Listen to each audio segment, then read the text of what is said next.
Assalamu alaikum урматтуу YouTube көрүүчүлөр. Assalamu alaikum кадамжай жаңылыктар YouTube каналынын катталуучулары. Кырсык Каш менен Кабактын ортосунда дегендей бүгүн ушундай бир кырсык катталды. Тилекке каршы эч ким жабыркаган жок, бирок автоунаалар жабыркады. Мынакей кайрылуу мүмкүн эмес болгон жерден кайрылыштын акыбети ушундай болду. Туура эмес кайрылуу.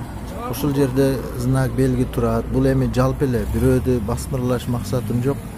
Жалпы ушуга көңүл буруп, мүмкүн болгон жерден бир аз гана жүрүп кайрылсак, акталдыбызга карасак ушундай жагдай болбойт эле.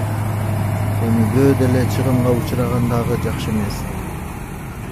Барыңыздар ошол кайрылыш мүмкүн эмес болгон жерден кайрылып, тыгынды жаратпай жагдайды ошо бир аз гана жүрүп туруп айтылган жерден бурулса ушундай болбойт эле.